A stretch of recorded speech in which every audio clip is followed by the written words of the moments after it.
Right now, there are needy children stuck in South Carolina group homes because frustrated foster families can't cut through the bureaucratic red tape. Loving families who try to foster or adopt just give up because of long delays and conflicting information from multiple state agencies.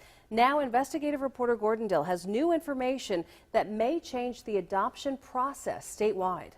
Keep in mind, there's a critical shortage of foster families in South Carolina. We can't afford to discourage anyone willing to give a needy child a loving home. Here's the problem. The Department of Social Services is the state's adoption agency, but it doesn't control the entire foster or adoption process. And when it comes to some of the state's youngest children, there are other state agencies that can create long delays and broken hearts. This garage nearly broke up a family. The problem started in 2010 when Todd Stevens and his wife volunteered as foster parents for two little girls, children they would later hope to adopt. So the Stevens applied to the Department of Social Services, the only state agency that approves foster and adopted families. But this garage would be a problem. You're told fairly specifically that the environment needs to be deemed safe. Before DSS approves a family, regulations require a health inspection. And for children younger than 6, that includes a test for lead-based paint. But nobody at DSS is trained to do those inspections. So it contracts with another state agency, the Department of Health and Environmental Control, paying DHEC $171,000 a year. And that is where the trouble starts for some potential foster families. I know for a fact there's a family out there who had adopted before. They wanted to adopt again, and they were stopped because of the lead paint inspection. That testing is really important because lead poisoning can lower a child's IQ, can cause coma, death. Lead paint's been banned for decades, but you'll still find it chipping away on homes built before 1978.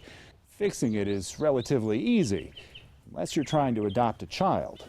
We bought a $10 test kit at a local hardware store. Now watch as the lead paint turns red, both on the wood and on our test strip. Finding it took us less than 5 minutes. Parents waiting for a DHEC test might wait months. There are only 3 people in the agency licensed to test for lead, all of them based in Columbia. One of them works part-time, and none of the lead inspectors is dedicated solely to foster or adoptive families. In fact, when we asked DHEC spokesman Jim Beasley to talk to one of those inspectors, he told us they didn't exist, telling us that DHEC staff confirmed we do not perform home inspections for DSS adoptions. It took a full day and several phone calls for another agency spokesperson to acknowledge DHEC's limited role. DSS caseworkers in the upstate tell us that after long waits for lead inspections, some potential families just give up. Has that happened? That a family wanted to sign up, a family was ready to go, and they just said, I can't handle this delay. I can't handle the wait. Has that happened? We have had some of that to happen. Jacqueline Schuler-Lowe is Director of Foster Licensing at DSS. She told us the agency is well aware of long delays, not all of them because of lead inspections. And she says DSS has a good relationship with the partner agencies who assist in the adoption process. Those particular agencies are either experts in what they do, or it's been a requirement or mandate for those particular agencies to perform those functions. Which brings us back to Todd Stevens' garage. For each lead inspection, DHEC shows up one time. Even if they find dangerous levels of contamination, they'll never be back. Instead, the DSS caseworker follows up, even though they aren't certified as lead inspectors. And that back and forth between 2 unrelated agencies almost broke up the Stevens family. You have the Department of Health and Environmental Control dictating what needs to take place for a Department of Social Services foster home, but there's no true communication between the 2 organizations. The first inspection came in 2010 when the Stevens applied for a foster license. According to the inspector's report, DHEC found hazardous levels of lead paint inside. Those are the red stars on this form. Take note, the garage is no problem. It's good.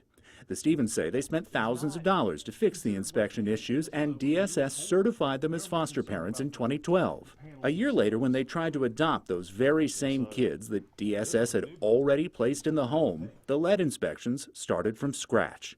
The same DHEC inspector returned, only this time she said the garage was a hazard, writing there was so much lead paint the building should be torn down, hauled off, and buried with clean topsoil. The DHEC inspector wrote the children, who again already lived with the Stevens, should not be placed in the home until the hazards were fixed. We had met the requirements. We were licensed as a foster home.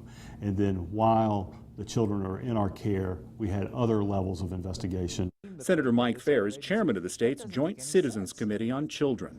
Why would you do it that way?